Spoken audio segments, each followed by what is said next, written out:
Hi friends, welcome to my channel Switch Solutions for You. I am Sushmita Kiran. Today we are going to take the topic phase rule, that is very important topic of chemical thermodynamics. So we'll start. Phase rule. Phase rule states that for any system in phase equilibrium at definite temperature and pressure, the number of degrees of freedom F. So we are denoting the number of degrees of freedom as F. This will be related to the number of phases P and number of components C. Okay. So for any system in phase equilibrium at definite pressure and temperature, the number of degrees of freedom F will be related to the number of components C and number of phases P by an equation, and that is called phase rule equation. So we'll see what is phase rule equation. F is equal to C minus P plus 2. This is our phase rule equation. Please do by heart this equation. This is our phase rule equation. So phase rule equation is F. F is number of degrees of freedom. The number of degrees of freedom F is equal to number of components C minus number of phases P plus 2. Okay. So this is our phase rule equation. Now what is C? Number of components C. Number of components C, I'll tell you by an example, so it will be easy for you to understand what is component C. I am writing an equilibrium, solid ice in equilibrium with water in equilibrium with vapor. Okay. So ice, water, vapor. We know that the basic component of all this is H2O. Right. So for ice I will be denoting it as H2O solid. For water I can denote it as H2O liquid, and for gas I will be representing it as H2O gas. Right. So the basic unit, that is component C. So in this, if even though it exists in three different forms as ice, water and vapor, but the basic building block is same, that is H2O. So I can say their number of components will be 1. So C is equal to 1. Now I will give you one more example. Consider a mixture of ethanol and water. If we have a mixture of ethanol and water, that is ethanol solution. So ethanol will dissolve completely in water to give ethanol solution. In that we will have ethanol as well as water. So that is a two component system. So number of component indicates like how many components are present in that system. But don't get confused with the different forms. Don't think that ice is different, water is different and vapor is different. So if the building block is same, then we call that as the number of components. So in this case, ice, water, vapor, number of component is 1. Why? Because all we are representing using H2 only. Even though it is in different phases, we are representing it as H2O. So number of component is 1. In the case of ethanol water mixture or ethanol solution, we have two components, ethanol as well as water. So number of components is 2. That is all about components. Now phase. What is a phase? Consider the same example, water, ice, water and vapor. In this, ice exists as solid phase, water exists as liquid phase and vapor exists as gaseous phase. So you can say that there are 3 phases. Okay. So for the same example, you can say that there are 3 phases. So number of phases will be 3. Now consider the second example, that is ethanol solution. In case of ethanol solution, okay, in case of ethanol solution, ethanol is also there, water is also there, but after dissolving we will get only liquid phase over there, right? Ethanol solution exists as a liquid, so you have only one phase over there. So even though number of components is 2 for this system, but the number of phases will be 1. Okay. So for finding the number of component, always find out the basic building blocks present in that. What is the basic constituent present in that system? For finding out the number of phases, please make ensure like how many phases are there. Solid phase is there, liquid phase is there, or gaseous phase is there. So if all the 3 are there, number of phases will be 3. If any 2 are there, number of phases will be 2. And if only 1 is there, number of phases will be 1. Okay. So that's all about component and phase. Now we have one more term here, that is F. F is the number of degrees of freedom. So what is number of degrees of freedom? Number of degrees of freedom is the number of independent constituents required for describing a system. So what it can be, like temperature, pressure, composition, etc. So any variables like that is required, minimum number of variables that is required for describing a system, such as temperature, pressure, composition, etc. That is number of degrees of freedom. So if you know the number of components and number of phases, you can easily find out the number of degrees of freedom. Let's see an example now, like how to apply phase rule equation. Now consider the same examples, ice, water and vapor in phase equilibrium with each other. Now in this case we know number of phases 3, solid, liquid and gas. So we have 3 phases over here. Now number of component is 1 because all are H2 only. Now how to calculate F? F is equal to C minus P plus 2. So what is C? C is 1. 1 minus P. What is P? 3 plus 2. So 1 minus 3 plus 2, that is 2. Minus 2 plus 2, 0. So in this case F is equal to 0. So when F is 0, we say that that system is invariant or non-variant. Okay. So if the value of F is 0, we call that system as invariant system. Invariant system. Now suppose if your F value is 1, after substituting the C and P values and finally you are getting the value 1, then you call that system as univariant or monovariant system. Univariant or monovariant system. Okay. Now if the value of F is 2, suppose if the value of F is 2, then you call that system as bivariant system. Okay. So the maximum value for F is 2. So F can be either 0 or 1 or 2. If it is 0, we call it as an invariant system, and if it is 1, you call it as a monovariant system, and if the value of F is 2, you call it as a bivariant system. Now we will see the application of phase rule, that is one component system. So in example for one component system is water system, for that phase component is 1. Now water system, this is a phase diagram for water system. We have to learn this diagram, we have to explain about the different areas and different curve in this diagram, that's only we have to do here. Okay. So how to draw the phase diagram for one component water system? For a one component water system, you will have a sublimation curve, a fusion curve and a vapor pressure curve. Okay. First you will have a sublimation curve, then you will have a fusion curve, then you will have a vapor pressure curve. Now sublimation is the process of conversion of solid to gas. So on either side you will have solid ice and the other side you will have water vapor, because sublimation is the process of conversion of solid to vapor. So after drawing the sublimation curve, mention this area as solid ice and the other area as vapor. Now fusion curve, fusion is melting. So ice will be melted to water, right? So melting curve, on either side of melting curve you will have solid ice and on the other side you will have water in liquid form. So that is also done. Now vapor pressure curve, in either side of vapor pressure curve, one side you will have liquid water and that will vaporize to give water vapor. So this is your phase diagram. Just draw the 3 curves first, sublimation curve, fusion curve and vapor pressure curve. After that mention solid ice, liquid water and water vapor.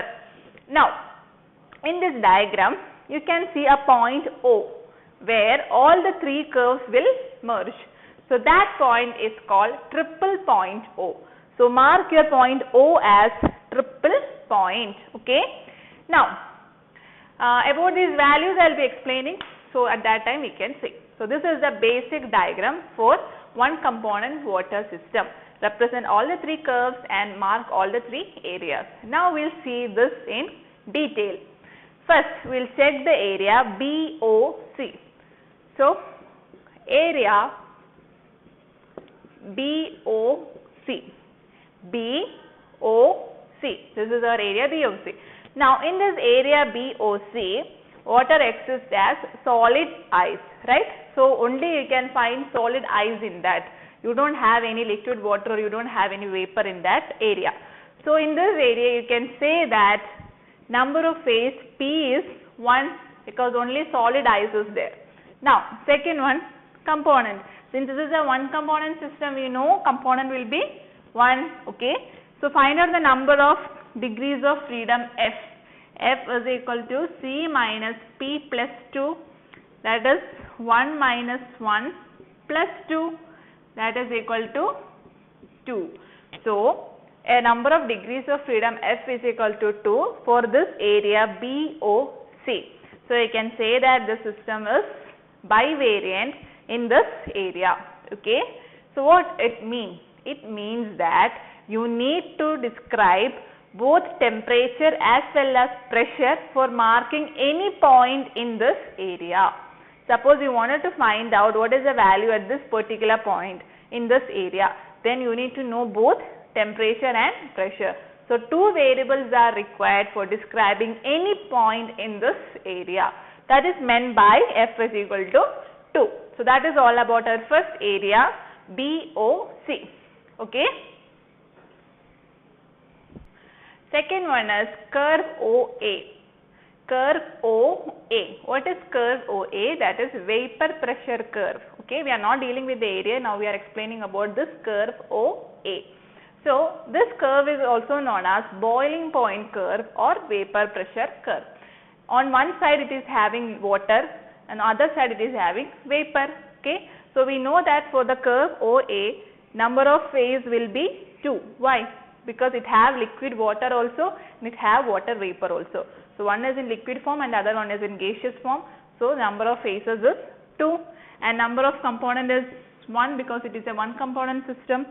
So number of degrees of freedom F is equal to C minus P plus 2 and that is equal to 1 minus 2 plus 2 is equal to 1.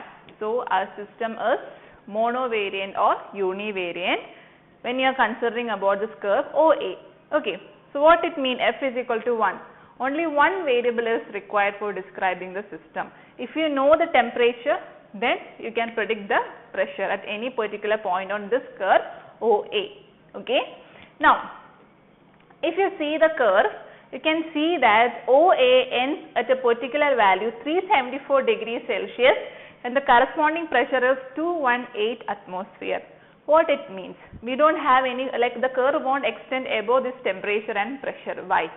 Because we know that for water the boiling point or boiling temperature is 100 degrees Celsius, because at 100 degrees Celsius its pressure will be equal to the atmospheric pressure, that is 1 atmosphere.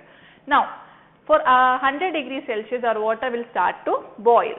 It will boil up to 374 degrees Celsius. Okay, our water will continue to boil till 374 degrees Celsius and after 374 degrees Celsius no water will exist, it will completely get converted to water vapor. So 374 degrees Celsius is the maximum temperature till which we will have liquid water, above which like it won't exist and it will be converted completely to vapor. So this temperature is called critical temperature of water and this pressure is called critical pressure of water. Okay. So when we are considering water, we know that the boiling point of water is 100 degrees Celsius and above 100 degrees Celsius also it will boil. It will continue to boil after 100 degrees Celsius also till 374 degrees Celsius. So after 374 degrees Celsius what will happen? Water will be completely converted to vapor. Okay. So this temperature is called, that is 374 degrees Celsius is the critical temperature of water, and 218 atmosphere is the critical pressure of water. And this point A, we are calling it as critical point of water. Okay, the point at which the temperature is 374 degrees Celsius and the pressure is 218 atmosphere. That particular point is called critical point of water. Next is curve OB. Curve OB is our sublimation curve. Okay, so curve OB, sublimation curve. In this, number of phases will be same, 2. Why? Because sublimation curve is the curve which separates ice and vapor. So how many phases are there? 2. One is solid ice and the other one is gaseous vapor. So since we have 2 phases, number of phases is 2 and number of component is 1, because it is water system. One component system, component will be 1. Now F is equal to C minus P plus 2, and that is 1 minus 2 plus 2 is equal to 1. So you can say that your system is monovariant system. Only one variable is required for describing the system. Okay. So this is about curve OB, that is our sublimation curve. So next curve is curve OC, that is our fusion curve. Okay, curve OC, that is our fusion curve. So in this fusion curve also we know P will be 2, because all the curves are separating 2 areas. One area will be in one phase and the other area will be in another phase.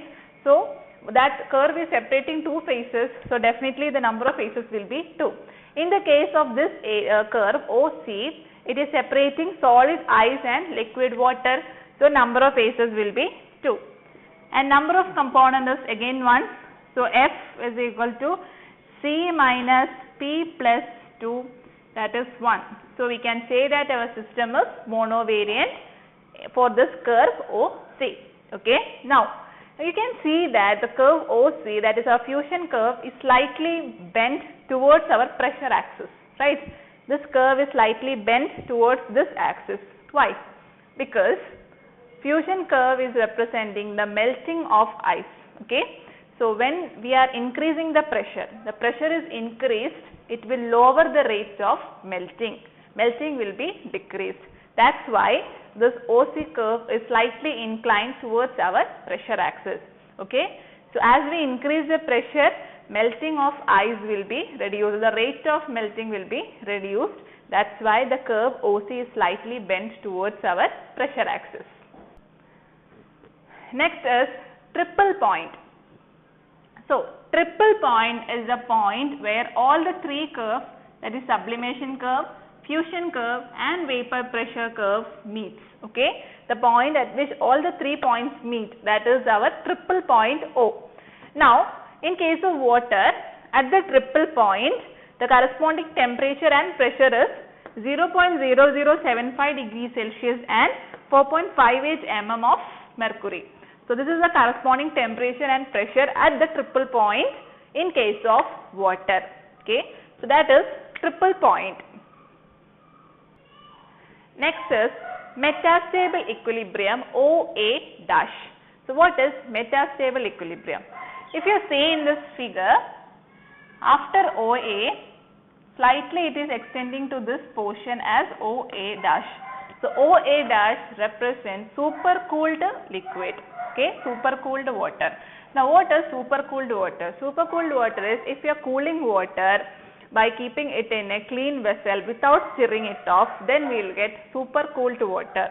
Because this is called metastable equilibrium, because if you are slightly disturbing it also, immediately it will get converted to solid ice. Because in this region you will have only solid ice. Okay, so if we are cooling water, if you are cooling the water by keeping it undisturbed for some time, and like keeping a slight disturbance also will make it to solidify. So that is metastable equilibrium OA dash. Now we will summarize our one component system phase diagram. So in our one component phase diagram, we have three areas, that is BOC, COA and AOB. So three areas are there. In these three areas, your number of phases is 1 because it will exist only as liquid in one area, solid in one area and vapor in one area. So number of phases will be 1 and number of component is 1 because this is a one component system. So you have to calculate your number of degrees of freedom F, and number of degrees of freedom F will be 2 if you substitute in this equation. So for all the three areas, your system will be bivariant. Okay, system will be bivariant, that is number of degrees of freedom will be 2. Next, we will have three curves in this diagram, that is OB, OC and OA. So three curves are there. In these three curves, number of component is 1 because it is a one component system, and number of phases will be 2 because each curve is separating two areas. So one side will be solid and other side will be liquid, or one side will be liquid and other side will be gas, or one side will be solid and other side will be gas. So as you can see, each curve is separating two areas. So in that case, your number of phase will be 2. So P is equal to 2 and C is equal to 1. So your value of F will be 1 if you substitute in this equation, that is F is equal to C minus P plus 2. So for all the three curves, your system will be monovariant or univariant, that is F is equal to 1. Now at the triple point O, number of component is 1 but number of phases will be 3. Why? Because at the triple point O, all solid, liquid and vapor is in equilibrium at that particular point. See, all the three curves are meeting at that particular point. So you can say that number of phases will be 3. At point O, you will have solid phase, liquid phase and gaseous phase. So number of phases will be 3 and your F will be 0. If you substitute in this equation, then you will have the value of F as 0. So you can say that at triple point, your system is invariant. Okay. So this is our conclusion of this phase diagram for one component water system. Please learn this diagram. Please learn which are the curves and which areas they are separating out, and only you have to calculate the number of degrees of freedom for each area and each curve, and you have to learn the value of temperature and pressure for triple point and also this critical temperature and critical pressure. This is our one component water system. In this video, we have discussed about phase rule equation and its application to one component system. If you have any suggestions, please feel free to comment in my inbox. If you like my video, please don't forget to subscribe my channel and come up with a new video next time. Until then, bye-bye.